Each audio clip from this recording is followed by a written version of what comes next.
Hi everyone, I hope you're all well. I thought I would take a moment to record a mini lecture about academic writing for you. Now, academic writing is pretty important, obviously, as a student, but it's also just as important in terms of the type of work that you do in your employment and all of those types of things. The reason I've chosen to talk about academic writing is that quite a few people have a lot of issues with it and struggle a little bit with the way to put it together. And it's very important that you get the right words in the most succinct format, all of those types of things.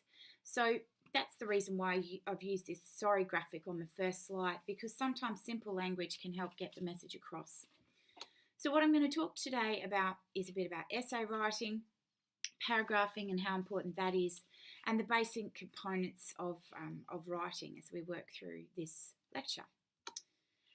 So essays are essentially a paper written to persuade the reader from a specific perspective about a topic or issue you're using evidence to do that. All right. Some people follow a specific process. They start with a question, they move to finding information, accessing that information, and of course, most importantly, recording that information. Mind maps are a great way to record that type of information. We have your topic in the centre, your different sub-themes coming off the topic, and then for each sub-theme, Taylor 2017, Smith 2005, so that you can organise your specific sources as before you're drafting your work, so to speak. And once you've done that, you start to write, and then of course you edit and check your work in terms of whether or not you've answered the question and so forth.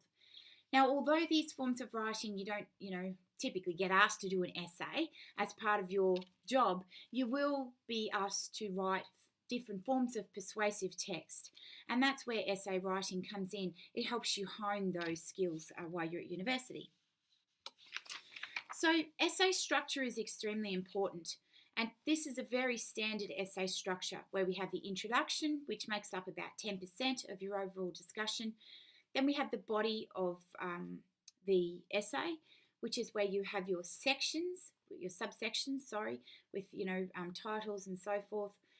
Or alternatively, if you haven't got enough space, it's a 1,500 word essay, you just have your paragraphs. And then you have your conclusion, which is about the other 10% of your overall structure. So your body will make up about 80% of your overall structure of the essay. In your introduction, you need some general statements outlining the overall topic. Then you need to get down into the thesis statement. What is it that you're arguing? And then giving a roadmap of your key points. First, this essay will discuss. Second, this essay will examine. Third, this essay will blah. Finally, the essay will conclude, right? So road mapping out your points is like the second half of your introduction. And that should just be one good solid paragraph in a fairly standard essay length. Your body will be a whole series of paragraphs, and typically these will be organised as sections, and in those sections you will have key points that you need to make. And then the conclusion, you're restating your different points. So first the essay talked about this, second the essay did this, finally it concluded this, as well as your final comment. Thinking about, so what for the future? So this in this particular topic area.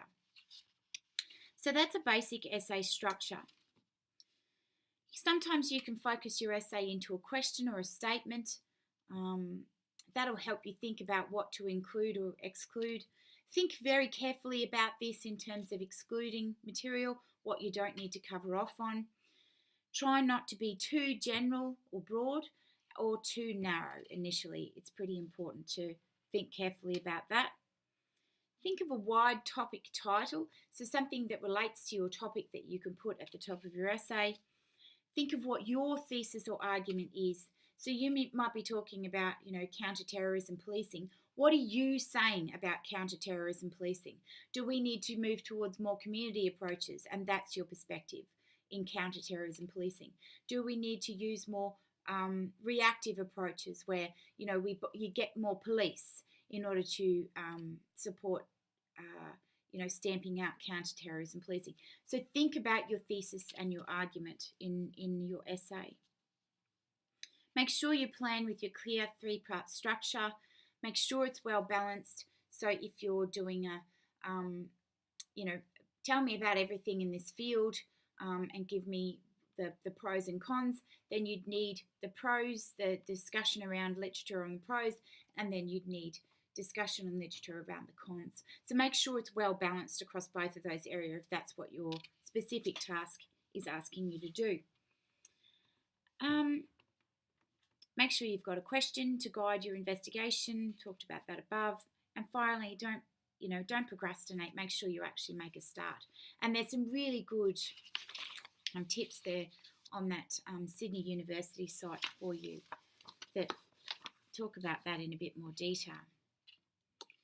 So paragraph structure is really important for mounting a specific argument. And if you follow this particular model, Peel, it will help you a lot more. So your point is your overall point of your paragraph within your section, within your essay, right?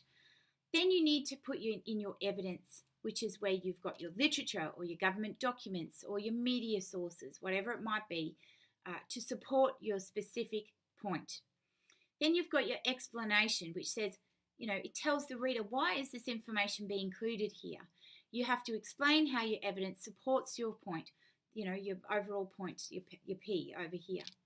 So you've got PEE, and now you've got your link, which is where you link this point to your next point in the following paragraph, or back to the main question, as the point may be. So, what does a good example of these look like? I've put a couple of example paragraphs in here towards the end, but I've broken one down in specific, in specific format. So this is a good paragraph that focuses on media engagement in terms of a critical response to an emergency. And you can see that right up the top, I've put each of these bits on slides. Your first sentence must state your point. Media engagement and public information are the responsibility of the RMA and are critical to this emergency. Media preparedness is essential, blah, blah, blah, and it goes on a little bit. In the next point, we've got your evidence, which is the different points that support your idea. Media preparedness is essential through consultation with government and non-government partners, etc., etc. And then it goes on to talk a little bit more about the evidence and the different ways that all comes together. So through consultation with government, you can see different sources here from government sources as well as research such as Teague, McLeod and Pascoe, for instance, and Taylor et al. So you put all of that in there to support your points in your evidence. And then you have a link back to what you're talking about. It should reinforce your original point and link back to what you're saying overall. So this is one where if you get feedback on your work that's saying that it's quite descriptive, this will be the part that's missing and the explanation a little bit in that overall discussion. So you need to make sure that you've got all 4 elements of that paragraph structure. Now, I found this little activity online. This was a while ago. It doesn't exist anymore. So even though there's a link there, you can't go and have a look at it. As far as I'm aware, it's been replaced. So I took screenshots of it and all of that sort of stuff. Now, even though this is not relevant to really criminology and policing and that sort of stuff, it is useful for thinking about where the different sentences go. And you can actually work through it and you can order your sentences from 1 to 6. And on the next slide, you'll see I've got the answers, just sort of, you can see whether or not you were right. So have a go at ordering that and then have a look at your answers. I'm not going to go through all of the basic components of good academic writing because it could be very boring for you. I'm going to tell you about my sort of pet peeves, I suppose, in terms of this sort of stuff. Passive sentences are pretty important, and you will find that there are a lot of sort of politicians, that sort of stuff that will be useful for helping you think about what passive sentences are, but one of the most famous people that uses passive sentences all the time is Yoda. So, if you want to brush up on passive sentences, go and listen to Star Wars for a bit. You'll get a sense of what we mean by a passive sentence. Active sentences are clearer and shorter, and they keep your reader interested. Passive sentences are really hard to understand.